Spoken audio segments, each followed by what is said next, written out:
Boa tarde, meu nome é Lucas e eu vou apresentar o meu trabalho Análise Empírica do Desempenho de Redes de Comunicação em Containers, um estudo preliminar. Para entrar no assunto, a gente tem que entender o que são containers. Containers são uma forma de virtualização leve que não necessita do uso de um hipervisor, como é o caso de máquinas virtuais tradicionais. Ele é baseado em isolamento de processos, pelo menos no Linux, e isso significa que que os containers compartilham o sistema operacional do hospedeiro. Comparado a máquinas virtuais, containers conseguem obter mais desempenho com menor uso de recursos, como memória RAM e uso de disco. No entanto, processos têm algumas limitações na comunicação porque eles só têm direito ao uso de sockets na rede. Para containers terem comunicação mais convencional, como são a de máquinas virtuais, são usados network drivers, que implementam formas de comunicação mais tradicionais. Nesse trabalho, nós estudamos alguns network drivers que vêm com padrão como a instalação Docker. A gente avaliou trabalhos acerca de desempenho de redes para containers e nós vamos apresentar um plano de testes para avaliação de drivers de rede para Docker. Bom, o Docker traz por padrão 5 drivers de rede: o Nani, o Host, o Bridge, o MacVLAN e o Overlay. Vamos entrar em cada um deles agora. O driver Nani, ele não implementa comunicação por rede. Ele é útil quando você tem alguma carga de trabalho que faça somente processamento, que não precisa de comunicação com outros elementos na rede.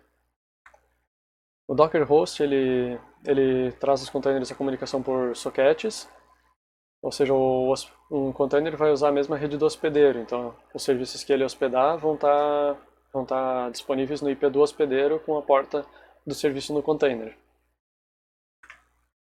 O Docker Bridge, ele se assemelha a uma software bridge do Linux padrão, porque ele cria uma ponte dentro do hospedeiro e os containers que estão conectados a essa ponte conseguem comunicar entre si. Todos os containers recebem endereços IP válidos dentro do escopo dessa ponte, e esse é o driver padrão usado quando você cria um container sem especificar uma rede. Bom, como visto aqui, os drivers têm 3 características que é importante levar em consideração quando você vai escolher um driver para sua aplicação. Na questão do isolamento, ou seja, quão acessível o seu driver é da rede externa, questão de segurança, que está relacionado com o isolamento, a localidade ou o escopo da comunicação dos containers. O Docker MacVLAN é o primeiro driver que fornece comunicação externa nativamente aos containers. Ele faz isso conectando um container numa porta física do hospedeiro, podendo aplicar tag VLAN nessa porta física, para segregação de tráfego. Ele também entrega endereços MAC válidos para um container e endereços IP determinado pelo usuário. O driver Docker Overlay, como o nome sugere, ele cria uma rede de sobreposição. Ele permite comunicação entre containers dispostos em múltiplos hospedeiros diferentes. Localmente, ele usa uma rede bridge para a comunicação dos containers desse hospedeiro. E ele configura tráfego entre os hospedeiros com 2 redes, uma de controle e a outra de dados. Ele também permite criptografia opcional do tráfego pela rede dele.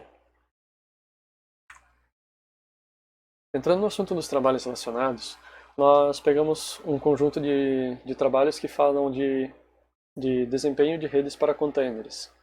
A gente vai ver as ferramentas que eles usaram, as métricas que eles estudaram e outras características estudadas para montar o nosso plano de testes. Bom, esses foram os 6 trabalhos que a gente estudou. Começando de cima, quase todos eles avaliam Docker. Muitos deles usam testes ping-pong, que são no formato cliente-servidor, em que o cliente solicita dados e quando ele recebe a resposta ele solicita mais dados, e ele fica repetindo isso. O outro teste de vazão geralmente é usado o iPerf, para tentar ver qual é a vazão máxima alcançável na rede. Em ordem, o trabalho de Kratka de 2015, ele avaliou redes Docker com o protocolo TCP no estilo ping-pong. Ele coletou somente as métricas de requisições por segundo e taxa de transferência. Trabalho de Morabito et al. Eles avaliaram redes de VMs contra redes de containers nos testes de ping-pong e de vazão, avaliando protocolos TCP e UDP. Também obteram as métricas somente de requisições por segundo e taxa de transferência. Trabalho de Classen, em 2015, ele fez um teste de concorrência usando containers Docker, em que até 128 pares de containers tentavam trafegar pela mesma rede, simultaneamente. Ele fez esses testes em TCP e UDP e coletou somente a taxa de transferência alcançada.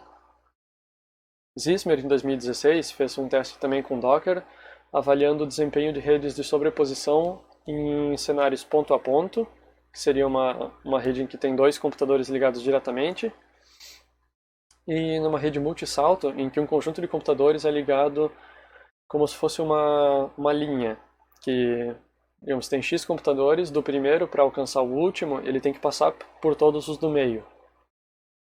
Ele fez testes somente de vazão, avaliando a taxa de transferência e a latência na entrega dos pacotes.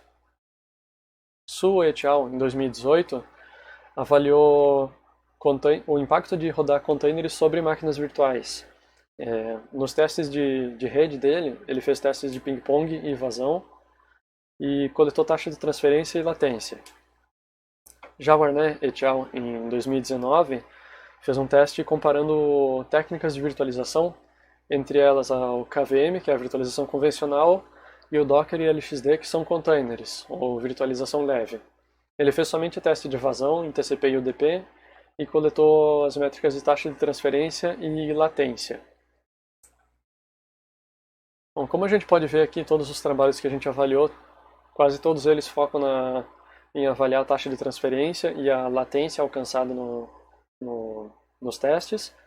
E existe um real interesse em desempenho de redes para containers, principalmente para saber qual rede você vai aplicar de acordo com a necessidade da sua aplicação, né?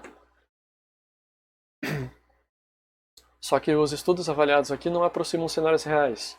O que eu quero dizer por isso é que todos eles foram feitos em ambientes controlados, com testes sintéticos, tipo somente ping-pong ou vazão, sem interferência ou sem simulação de programas reais.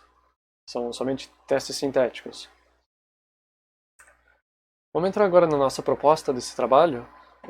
A gente está propondo um conjunto de testes de drivers Docker.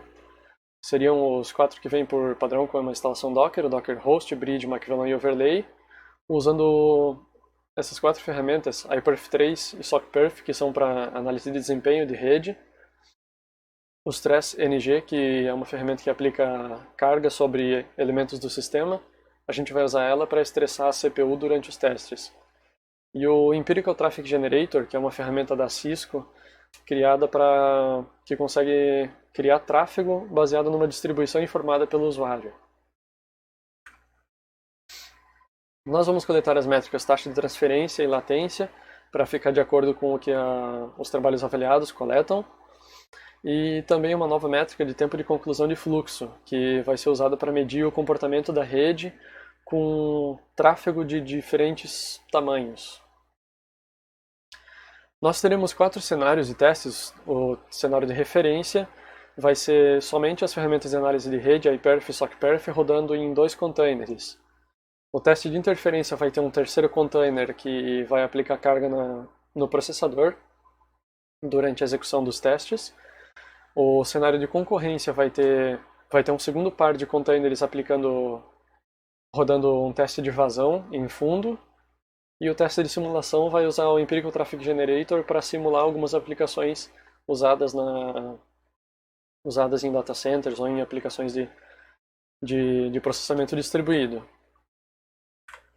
Nós vamos ter 4 configurações de máquinas virtuais e containers que a gente vai usar para essa simulação, para comparar o comportamento das redes em cenários diferentes. A primeira configuração tem todos os containers dentro de uma máquina virtual em um servidor físico só. Na segunda configuração, a gente tem todos os containers dentro de cada uma máquina virtual e todas as máquinas virtuais em um só servidor físico. Na terceira configuração a gente vai ter dois servidores físicos sendo divididos, os dois containers dentro de um servidor físico e dois containers em outro, com a distribuição desenvolvida para que o tráfego, tanto o de frente quanto o de fundo, o tráfego analisado em verde e o tráfego de fundo em laranja, esteja sujeito a passar pela rede externa, passando por um switch gigabit. E a quarta configuração vai ser usada somente para o teste de simulação, em que a gente tem mais ou menos um mesclado das três configurações anteriores. Essa aqui foi desenhada dessa forma para simular o que pode ser alcançado quando você adquire containers dentro de uma nuvem pública, em que você não tem controle sobre onde os containers vão estar alocados. Eu vou comentar já um pouco sobre como a gente está no desenvolvimento desse trabalho. Nós já temos scripts para processos de referência, interferência e concorrência prontos, e a gente já conseguiu executar uma bateria de testes usando a rede Docker Bridge. Só para dar um gostinho, aqui tem um gráfico. A gente pode ver que para as configurações A, que são todos os containers dentro de uma máquina virtual só, o desempenho deles geralmente tem perda, mas não é uma perda tão significativa. Tanto que na configuração B, em que cada container está dentro de uma máquina virtual isolada, mas na mesma máquina física, o desempenho ainda fica na escala das dezenas de gigabit por segundo. Quando a gente vai para a configuração C, a gente começa a ver perdas de desempenho de acordo com os testes sendo realizados. O teste de referência, tanto em TCP quanto UDP, conseguiu saturar o link externo de 1 gigabit. O teste de concorrência já teve uma perda muito grande na questão de UDP, e TCP ficou em cerca de 50% de utilização, que é um resultado esperado, visto que tem dois fluxos trafegando na rede. Só o de UDP que a perda foi extremamente acentuada, que ficou em cerca de 1% de utilização da rede para o tráfego analisado, enquanto o tráfego de fundo estava rodando cerca de 99% da rede. Para concluir sobre o nosso trabalho, a gente conseguiu ver na análise da literatura que as redes de sobreposição são bastante interessantes para uso em aplicações de mundo real. Tanto que existem vários drivers externos que não são do Docker, que focam na implementação de redes de sobreposição mais simples ou mais fáceis de gerenciar. É importante o estudo das diferenças de desempenho de network drivers para auxiliar na escolha de um driver que alcance o desempenho esperado numa aplicação. Aparentemente você sempre vai estar trocando complexidade de configuração por desempenho, então é importante saber qual é o ponto bom em que você não vai estar trabalhando demais para ter o desempenho que você deseja. E a gente acredita que os nossos testes vão conseguir trazer resultados interessantes nessa questão, até porque a gente vai rodar em cenários controlados, que seria a configuração A, B e C, e também um cenário de simulação de data center usando a ferramenta Empirical Traffic Generator e uma distribuição mesclada de máquinas virtuais e containers. A coleta de métricas também segue o que a literatura tem feito com as métricas padrões de taxa de transferência e latência, e a gente também está coletando uma nova métrica que é a tempo de conclusão de fluxo, que a gente viu em alguns trabalhos avaliados, mas não é amplamente utilizada. A gente acredita que ela pode trazer algumas conclusões interessantes sobre os testes. Obrigado.